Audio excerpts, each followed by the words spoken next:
السلام علیکم ناظرین، میں ہوں طارق چودھری اور آپ دیکھ رہے ہیں کشمیر ٹائم ڈیجیٹل کی اسپیشل الیکشن ٹرانسمیشن۔ الیکشن کے 3 مراحل گزر چکے ہیں، ایک مرحلہ اگرچہ باقی ہے لیکن اب معاملات جو ہیں حکومت سازی کی طرف بڑھ رہے ہیں اور مخصوص نشستوں پر انتخاب ہو رہا ہے۔ اس بات پہ غور ہو رہا ہے کہ کون صدر ہوگا، کون وزیر اعظم ہوگا، کون سینئر منسٹر ہوگا، کابینہ پر کون بیٹھے گا، اسپیکر کی سیٹ کس کے پاس جائے گی۔ اب یعنی معاملہ جو ہے آگے بڑھ رہا ہے اور نیرو ڈاؤن ہو رہی ہیں چیزیں کہ کون کس سیٹ پر بیٹھے گا اور کس کے حصے میں کیا چیز آئے گی۔ آج ہم یہ بات کریں گے اور پوچھیں گے افضل بٹ صاحب سے کہ راجو راکڑ جو ہے وہ کوئی خبر لے کے آیا یا ابھی فی الحال چھٹی پر ہے، کیا اس کی مصروفیات کیا ہیں۔ بٹ صاحب ویلکم کرتا ہوں آپ کو۔ روز ڈسکشن ہوتی ہے کہ پرائم منسٹر فلاں صاحب ہوں گے، کبھی طارق فاروق صاحب کا نام آ جاتا ہے، کبھی شاہ غلام قادر صاحب کا نام آ جاتا ہے، کبھی کہتے ہیں جی کہ نیرو ڈاؤن ہو گیا اور وہ کہتے ہیں جی کہ وہ بس سکروٹنی ہو گئی اور شارٹ لسٹنگ ہو گئی۔ صدر کے بارے میں ظاہر ریاست کے صدر جو ہیں اس وقت قائم مقام ہیں اسپیکر صاحب چودھری لطیف اکبر صاحب، یہ مرحلہ بھی آنا ہے، صدر صاحب کا بھی انتخاب ہونا ہے، تو مجھے بتائیے گا، باقی باتیں بعد میں کریں گے، صدر جو ہے متوقع طور پر کون ہوگا اور وزیر اعظم کی طرف کا جو معاملہ ہے شارٹ لسٹ ہوتے ہوتے کہاں تک پہنچا ہے؟ بہت شکریہ طارق چوئی صاحب، آپ نے ٹھیک کہا کہ راجو راکڑ کے حوالے سے آج دن بھر سب لوگ تبصرے کرتے رہے کہ بھائی کیا صورتحال ہے، راجو راکڑ کون ہے، کہاں سے آتا ہے۔ آج راجو راکڑ کی سب سے بڑی خبر یہ ہے کہ مسلم لیگ نون نے شارٹ لسٹنگ کر لی ہے۔ راجو راکڑ کہتا ہے کہ اس وقت تک نام نہیں دینا جب تک آپ کے پاس خبر کنفرم نہ ہو۔ اچھا، جتنے وزارت عظمیٰ کے نام چل رہے ہیں فیصلہ کر لیا گیا ہے۔ فیصلہ یا تو نواز شریف صاحب کسی کو بتائیں گے تو فیصلہ ہوگا، اگر نواز شریف صاحب نے کسی کے کان میں نام نہیں بتایا تو پھر ابھی تک فیصلہ نہیں ہے۔ اپنے کارڈ چھپائے ہوئے ہیں، اندازہ ہے، آپ تجزیہ کر سکتے ہیں کہ راجو راکڑ نے تو یہ کہا ہے کہ اسپیکر، وزارت عظمیٰ اور صدر کے لیے شارٹ لسٹنگ ہو گئی ہے، کیونکہ مسلم لیگ نون کے پاس کوئی چوائس بڑی لیمیٹڈ ہے، بہت زیادہ نہیں ہے، بہت زیادہ نہیں ہے، کیونکہ اگر دیکھا جائے اب تک آزاد کشمیر کے اندر مسلم لیگ نون نے جو 15 نشستیں جیتی ہیں تو ان میں بھیمبر سے اگر آپ دیکھیں تو چوئی طارق فاروق صاحب جو ہے وہ پارٹی کے سیکرٹری جنرل ہیں، سینئر بھی ہیں، ایک سابق وزیر اعظم کو ہرایا، ایک سابق اسپیکر کو ہرایا اور 5 سال ڈٹ کر اپوزیشن کی انہوں نے، کیونکہ وہ اسمبلی میں نہیں تھے، وہ کوئی انہوں نے کمرات حاصل نہیں کی۔ باقی 2 حلقوں میں اگر آپ جائیں تو چودھری رزاق صاحب فرسٹ ٹائم اسمبلی ممبر بنے ہیں، اور اگر اس سے آگے جاتے ہیں تو کرنل وقار نور صاحب جو ہے وہ پچھلے عرصے میں سینئر وزیر کے طور پر مسلم لیگ نون کی طرف سے یہ سٹیٹس انجوائے کر چکے ہیں۔ اب آج میر پور سے 2 نشستیں ہیں نون لیگ کے پاس، چوئی رخسار صاحب ہیں، وہ خود بھی اسمبلی ممبر رہے، وزیر رہے، ان کی مسز بھی رہی اور اب خود اسمبلی ممبر بن گئے، جبکہ دوسری طرف سے اظہر صادق صاحب ایک دفعہ اسمبلی میں ممبر رہے لیکن نون لیگ کی طرف سے وہ فرسٹ ٹائم ممبر بنے ہیں۔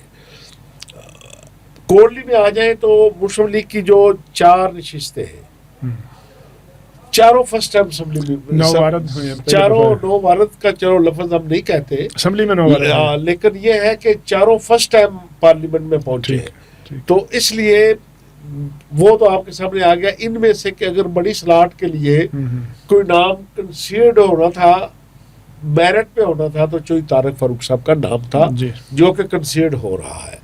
آگے آ جائیں مظفر آباد کو بھی اگر دیکھ لیں تو مظفر آباد میں اب تک جو نام جو جیتے ہوئے ایم ایل ایز ہیں ان میں راجہ فاروق قادر صاحب، شاہ غلام قادر صاحب، محترمہ نورین عارف صاحبہ، یہ تجربہ کار لوگ ہیں جو کافی دفعہ اسمبلی میں جا چکے ہیں۔ اس کے علاوہ راجہ ثاقب صاحب فرسٹ ٹائم آئے ہیں، مصطفیٰ بشیر صاحب جو ہے وہ بھی جو ہے وہ پہلے رہ چکے ہیں، اور اسی طرح اگر جائیں باغ میں تو سردار میر اکبر صاحب بھی 3ری-4تھی دفعہ آئے ہیں، لیکن وہ کسی بڑی سلاٹ کے لیے وہ اپنے آپ کو پیش نہیں کرتے، وہ بیک بینچز رہ کے وزارت کی حد تک ان کی کوشش ہوتی ہے وہ ملے، اپنا حلقہ چلتا رہے بس۔ تو جب ہم ان سب لوگوں کو دیکھتے ہیں تو میاں نواز شریف صاحب نے جو شارٹ لسٹنگ کرنی تھی وہ تو میں اور آپ بھی کر سکتے ہیں کہ جب ہم ایکسپیرینس کو دیکھیں، پارٹی کے لیے خدمات کو دیکھیں، جدوجہد کو دیکھیں، تو ان میں سے 4 نام اب شارٹ لسٹ ہوئے. ٹھیک. 2 نام جو ہے وہ صدر کے لیے ہیں، 3 نام وزارت عظمیٰ کے لیے ہیں، اچھا، اور اسپیکر کے لیے ایک ہی نام ہے. اور سینئر وزیر کو عہدہ بھی تو ہے نا؟ سینئر وزیر ان میں سے ظاہر ہے کہ وہ پارٹی دیکھیں کہ کس علاقے کو وہ کیسے کرنا ہے. اسپیکر کے لیے آپ کہہ رہے ہیں ایک نام ہے.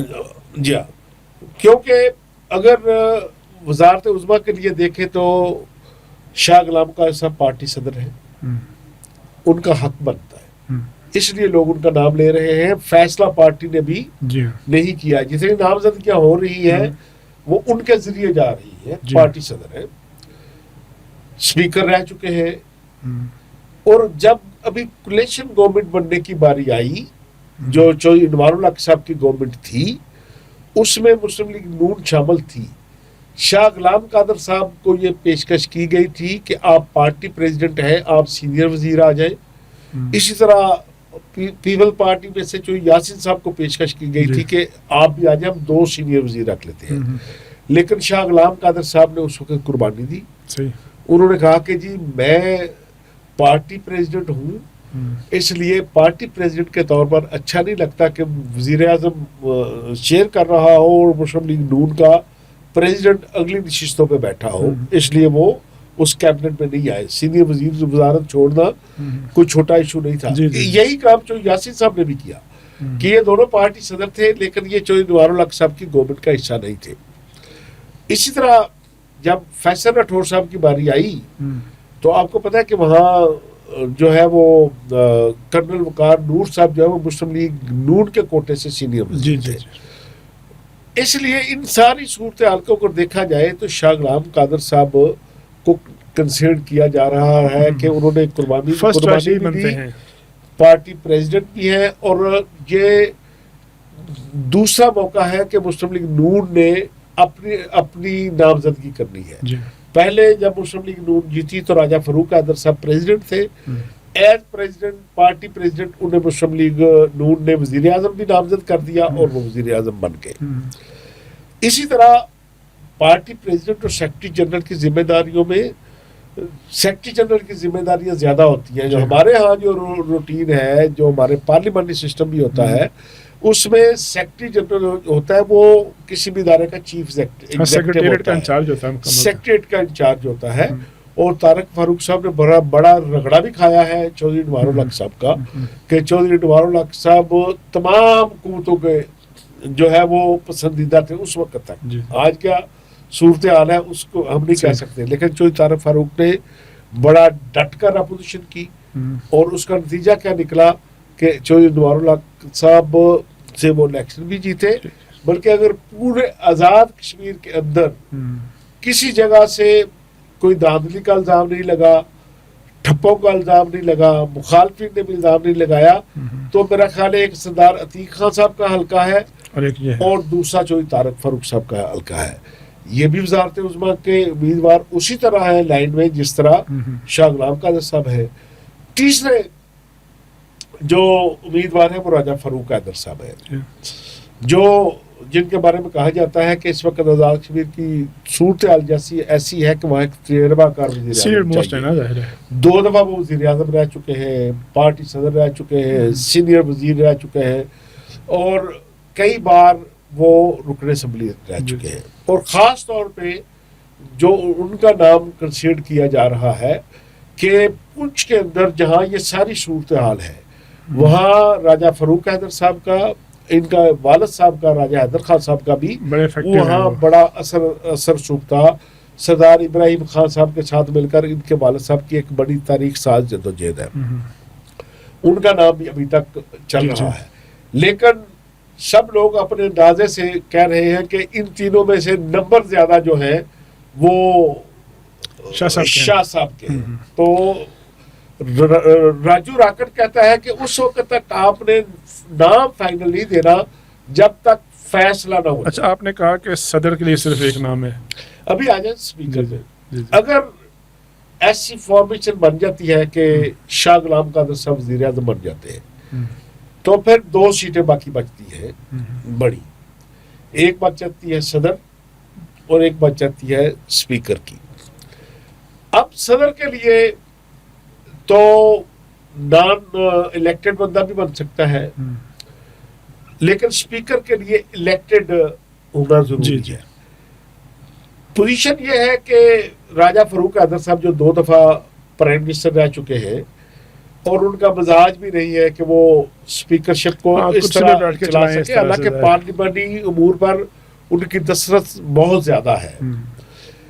پھر سیکرٹری جنرل صاحب کا نام آ جاتا ہے، چودھری طارق فاروق صاحب کا اگر ان کا نام آتا ہے تو پھر ان کے مقابلے میں میرا خیال ہے کہ کوئی کینڈیڈیٹ کنسیڈ بھی نہیں ہو سکتا، لیکن وہ اس وقت ہوگا جب وزارت عظمیٰ کے امیدوار کا نام فائنل ہو جائے گا۔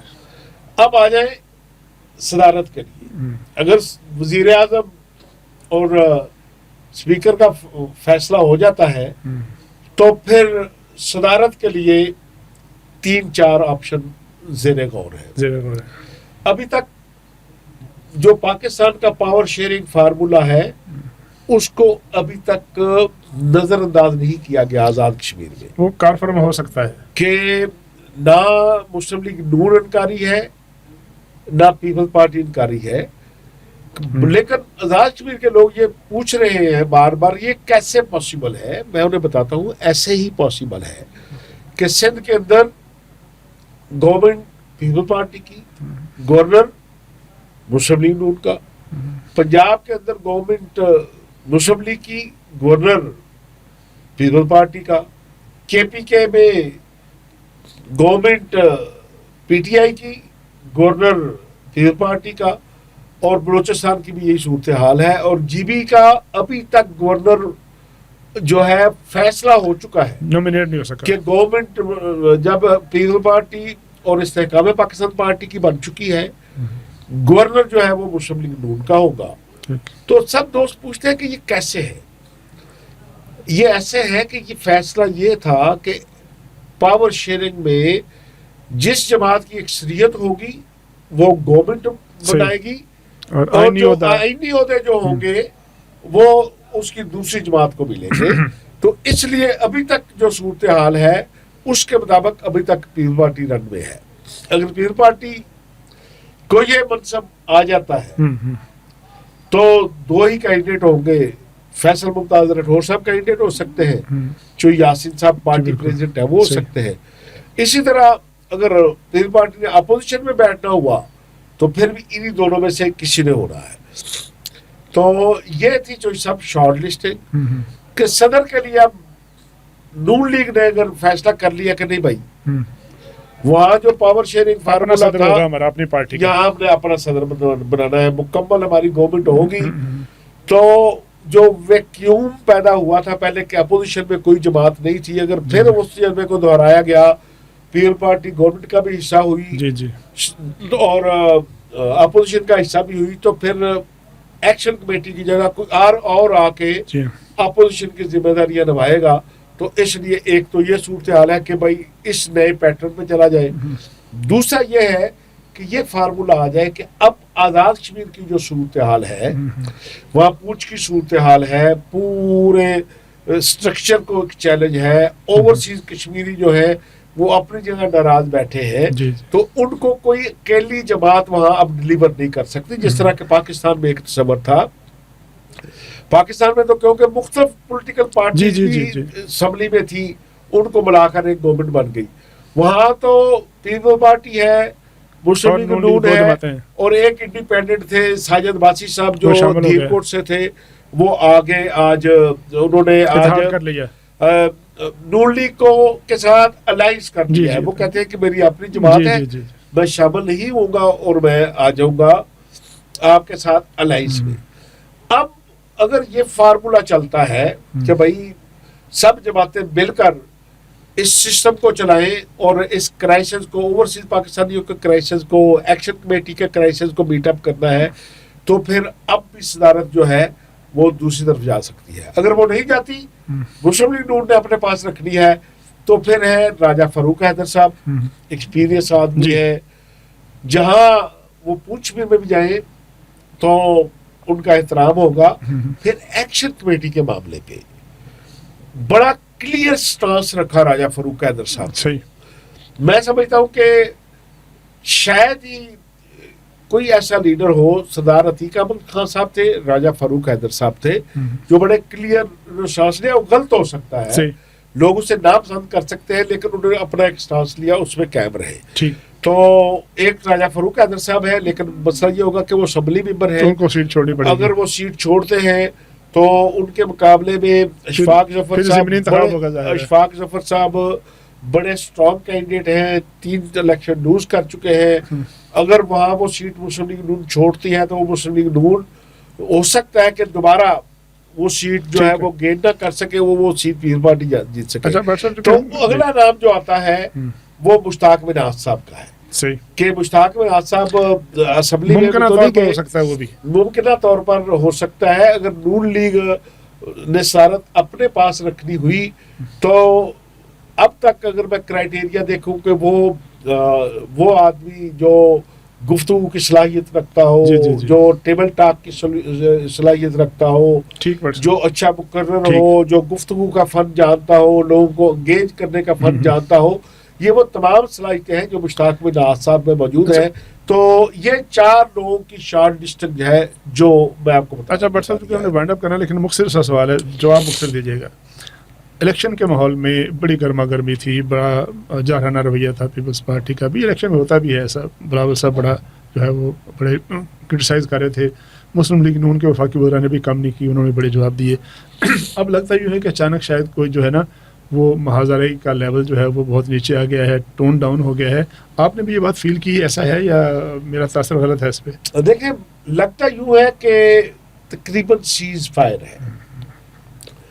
توقع یہ کی جا رہی تھی کہ مریم نواز شریف صاحبہ نے جس طرح کل پھر رگڑا لگایا پیپلز پارٹی کو, آج پیپلز پارٹی کی طرف سے وہی جوابات آئیں گے. شرجیل میمن صاحب سندھ سے بولیں گے, قمر طاہرہ صاحب ادھر سے بولیں گے, نیر بخاری صاحب اور اسٹیشن سے بولیں گے, اور یاسین صاحب سے پریس کانفرنس کرائی جائے گی کہ آپ بھی ٹکریں.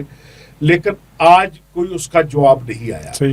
مجھے یہی لگتا ہے کہ ایٹ دا اینڈ, کیونکہ میں نے گزشتہ روز بھی خبر دی تھی کہ 2 سیٹیں خواتین کی جو ہے وہ آئیں گی پیپلز پارٹی کے حصے میں, اور 3 آئیں گی مسلم لیگ نون کے حصے میں.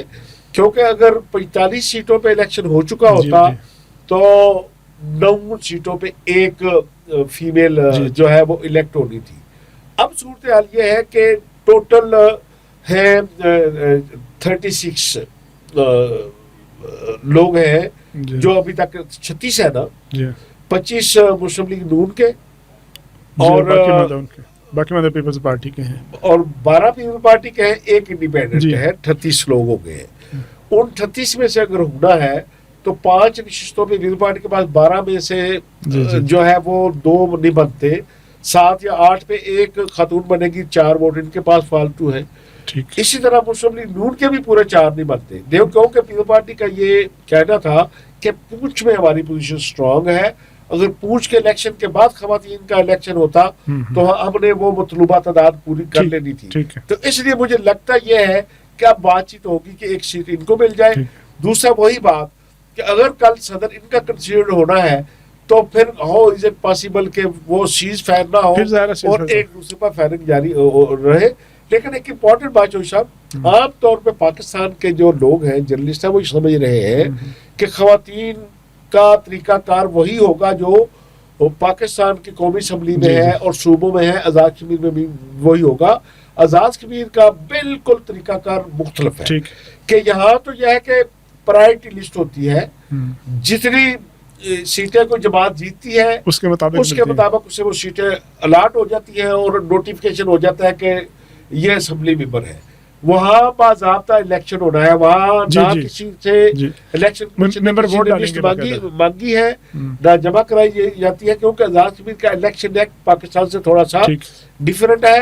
اس لیے وہاں 5 سیٹوں ان کا بھی اور 3 دیگر جو ریزرو سیٹیں ہیں ان کا بھی الیکشن ہونا ہے, الاٹ نہیں ہوتی. بہت شکریہ افضل بٹ صاحب، بڑی تفصیل سے خواتین کی نشستیں کس طرح ڈٹرمن ہوں گی، کس طرح ووٹنگ ہوگی، اس پہ اپنا تبادلہ خیال کیا۔ پاکستان پیپلز پارٹی اور مسلم لیگ نون کے درمیان جو ٹون ڈاؤن ہے اس کے پس پردہ محرکات کیا ہیں، اور سب سے بڑھ کر بات یہ ہے کہ اب جو بڑی سیٹیں ہیں، صدر، اسپیکر اور دیگر جو بڑی سیٹیں ہیں، ان پر معاملہ نیرو ڈاؤن کرتے کرتے جو ہے وہ 4 افراد تک جو ہے وہ 4 سیٹ تک پہنچ گیا ہے، اور ہر سیٹ کے لیے کہیں 2 کہیں 3 کہیں 1 جو ہے وہ شخصیات زیر غور ہیں۔ اب دیکھتے ہیں اگلے چند دن میں یہ ساری جو چم گوئی ہیں، ساری گفتگو ہے، وہ خبر کہاں سے نکلنی ہے؟ وہ خبر نکلنی ہے میاں نواز شریف صاحب کی زبان سے، پریس ریلیز کی شکل میں یا ان کے بیان کی شکل میں۔